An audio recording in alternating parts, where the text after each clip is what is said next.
Coucou les amis, j'espère que vous allez super bien.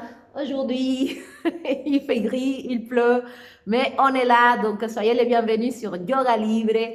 Je vous fais une vidéo pour vous raconter quelque chose qui m'est arrivé et qui va très en accord par rapport à la vidéo d'hier, et spéciale pour les profs de yoga. Donc finalement, j'ai eu cette confirmation sans trop la chercher.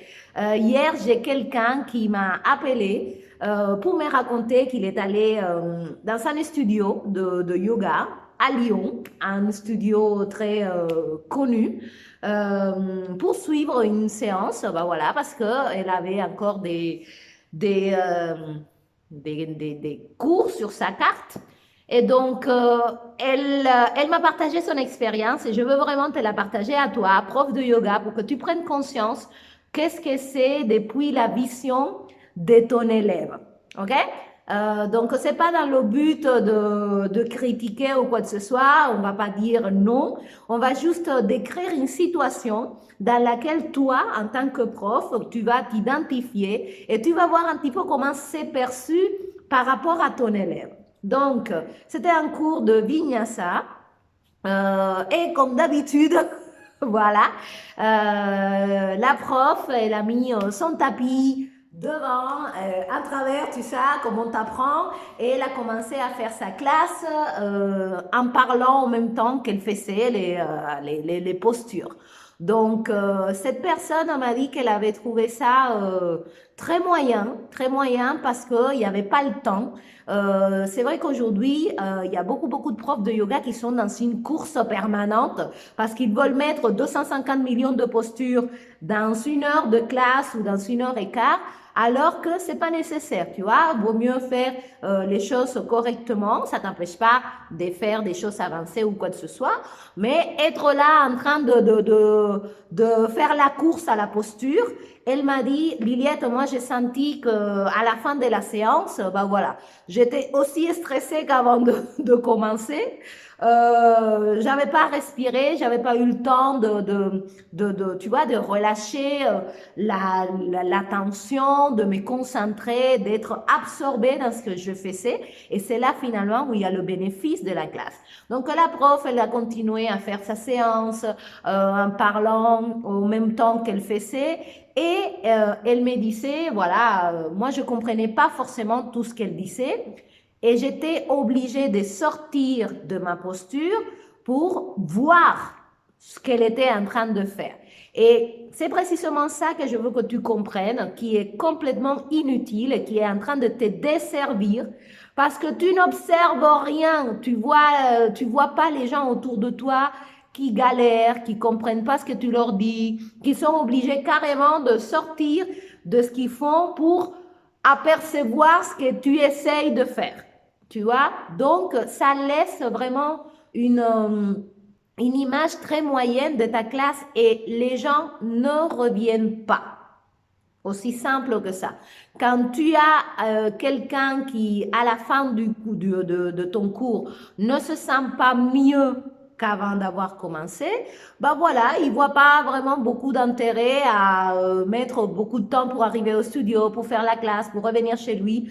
Si à la fin, la personne se sent pareil, tu vois, elle s'est un peu étirée, elle a un peu galéré pour essayer de se tordre dans tous les sens, mais ça va vraiment au-delà de ça. Et quelque chose qui m'a frappé dans ce qu'elle m'a dit et que je veux vraiment que toi, prof de yoga, tu comprennes qu'il faut arrêter là tout de suite et stop de faire ça, c'est que la prof a essayé de la corriger, mais c'était trop brusquement, tu vois, elle a carrément presque blessée, parce que c'est tout un art aussi de corriger la personne.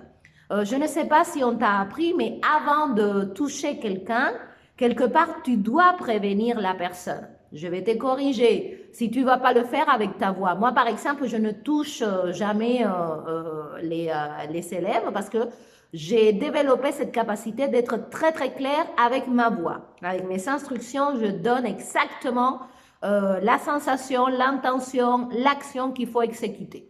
Mais si par hasard tu sens que tu vas devoir ajuster quelqu'un, sache que c'est toujours bien de prévenir la personne, de lui dire bouge pas, je vais te corriger pour que la personne elle soit prête en fait. Parce que toi, tu apparais de nulle part, tu lui prends le bras, tu la tords dans tous les sens, machin, etc. Bah, c'est contre-productif. Donc, il faut aussi apprendre à corriger, à ne pas rentrer tout de suite dans l'espace vital de la personne qui est concentrée, qui essaye de peut-être tenir un équilibre ou peu importe, tu vois. Donc ça aussi, ça s'apprend. Pour que ta correction, elle soit juste et elle soit bien acceptée. Et la dernière chose qu'elle m'a dit qui m'a un petit peu choquée quand même et que je sais que c'est la vérité, c'est que à la fin de la séance, Shavasana, c'était très rapidement parce qu'elle devait sortir, courir pour aller donner une autre classe. Et effectivement, aujourd'hui, il y a beaucoup de profs de yoga qui sont plutôt des Usain Bolt du yoga, qui passent leur temps à courir d'un studio à un autre studio, d'un créneau à un autre créneau. Et c'est tout à votre honneur. Mais il faut comprendre que l'élève n'a pas à subir notre mauvaise gestion du temps. Shavasana, c'est une posture très importante. J'ai été dans des studios où Shavasana elle est complètement inexistante. On ne voit aucun intérêt. Moi-même, quand on avait notre espace, on devait presque forcer les gens à rester parce que c'est une éducation à faire.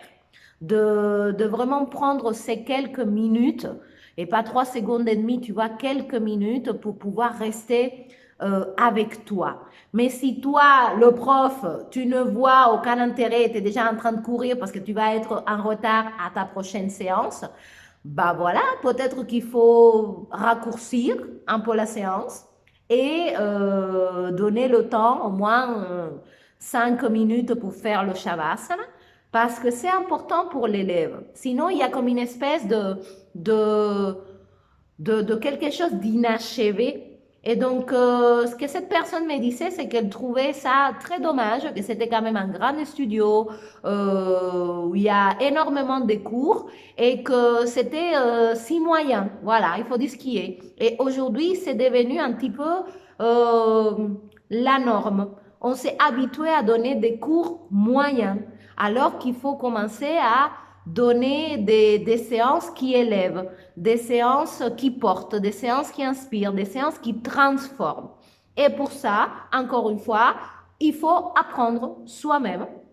Et je comprends bien que c'est peut-être pas dans ce que toi tu as appris, ok? Tout ça, je le comprends très bien. Mais bon, aujourd'hui, c'est un jour des chances parce que finalement, grâce à ce que cette personne m'a dit, j'ai décidé vraiment de m'élancer pour te proposer à toi, prof de yoga, qui veut sortir de cette façon de faire. Si toi, tu es bien dans cette façon de faire et tu t'en fous et tu veux continuer à pratiquer avec les autres, à parler, à donner des corrections vraiment très bidons, à courir de studio en studio pour être payé 25 euros la séance, devoir être tout le temps fatigué parce que tu ne prends pas le temps de te faire du bien et donc par conséquent, tes cours sont très moyens. Voilà. C'est pas pour toi si toi tu es bien dans ça. Par contre, si toi qui m'écoutes, qui es prof de yoga ou qui envisage des lettres, tu ne trouves pas logique de ne pas avoir une pratique personnelle solide, de ne pas donner des instructions et des corrections qui soient profondes, qui aident ton élève à s'améliorer, qui veut arrêter aussi de courir partout pour être nulle part. Voilà. Et qui éventuellement souhaite, pourquoi pas, développer sa propre structure, bah, je t'arrête tout de suite, il faut vraiment que tu sortes de cet ancien fonctionnement. Et donc ça m'a décidé vraiment à lancer mon programme de mentoring. Parce qu'il y a quelque chose que je fais très bien, et c'est apprendre, t'enseigner à t'enseigner. Et je pense qu'aujourd'hui, c'est vraiment quelque chose qui manque énormément dans le monde du yoga. Tout le monde est en train d'aller chercher des informations ailleurs. Tout le monde est en train de reproduire des flows qui n'ont pas de sens, qui ne t'apportent rien, que c'est du mouvement creux. Tout le monde est en train de prononcer des mots qui ne résonnent pas avec toi parce qu'il n'y a pas ton énergie, il n'y a pas ton âme à l'intérieur et voilà, c'est creux, c'est vide, tu mets une cassette et c'est pareil. Et en plus de ça, à la fin du mois, tu as rien gagné, tu as travaillé pour que dalle alors qu'il suffit de travailler différemment. Voilà, si toi tu veux travailler différemment et tu veux développer une pratique qui te permette d'avoir des élèves qui sont plus fidèles, qui seront là pour toi, qui vont t'accompagner pendant longtemps, qui vont apprécier la valeur de ce que tu leur apportes, bah voilà, je pense que ce programme de mentoring est spécial pour les profs de yoga ou ceux qui souhaitent devenir de prof de yoga, il est fait pour vous. Moi, je ne vais pas te donner un diplôme de Yoga Alliance de 200 heures parce que pour moi, tout ça, c'est bidon. Voilà. Tout le monde se concentre aujourd'hui beaucoup dans le teacher training et tu sors et tu es dans la capacité totale de pouvoir donner une correction, d'observer, de tenir un timing, de pouvoir guider correctement sans être là en train de faire parce que tout ça, ça ne fait pas partie du programme du teacher training. Voilà. Donc, mon programme de mentoring est vraiment axé sur quelque chose de concret. Un programme qui va te permettre à toi de pouvoir te mettre devant tes élèves avec une tranquillité olympique et guider ta classe sans devoir faire avec eux. Mais pourquoi? Parce que tu auras fait d'abord avec toi. Et ça, je vais te l'apprendre. Je vais te l'apprendre parce qu'aujourd'hui, dans aucun teacher training, on t'apprend à pratiquer. Alors que c'est la base de la base. Si tu n'as pas ça, bah, tu perds ton temps. Voilà, tu vas galérer pendant très longtemps, tu vas investir énormément d'argent pour 200 heures et tu vas sortir et oui, tu sauras des mots fancy, prana, ahimsa, tatati, tatata, mais tout ça, on s'en tape. Tu vois, si tu le sens pas directement sur ton tapis, il n'y a pas de résonance. Donc, mon programme de mentoring, c'est vraiment pour ces profs de yoga qui cherchent à faire écho avec leur pratique, qui cherchent à partager d'une façon beaucoup plus efficace, parce que moi, j'aime pas perdre mon temps, qui veulent développer leur propre pratique, leur propre intelligence, afin d'éviter de continuer à se fatiguer, à courir partout, à donner des classes bidons qu'un enfant de 5 ans peut faire à ta place. Voilà.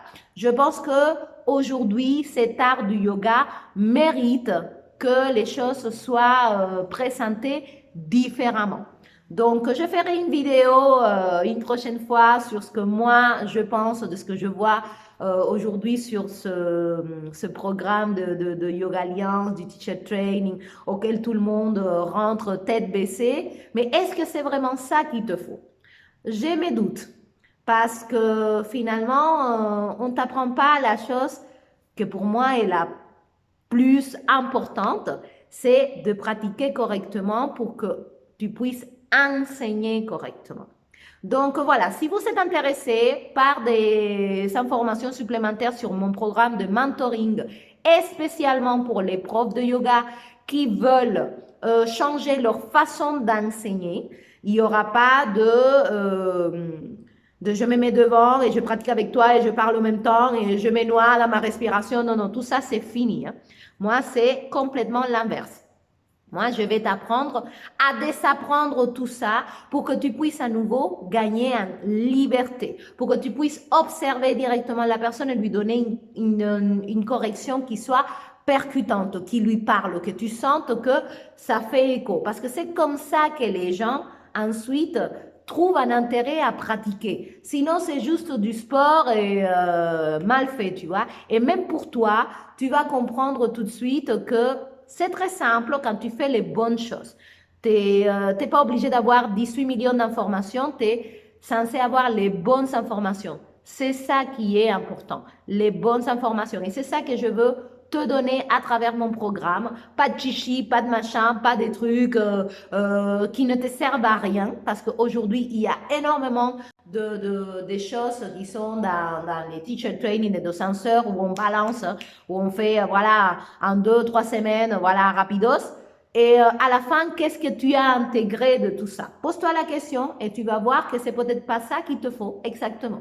Donc, mon programme de mentoring est ciblé pour les gens qui veulent avoir du résultat sur leur tapis, du résultat avec leurs élèves.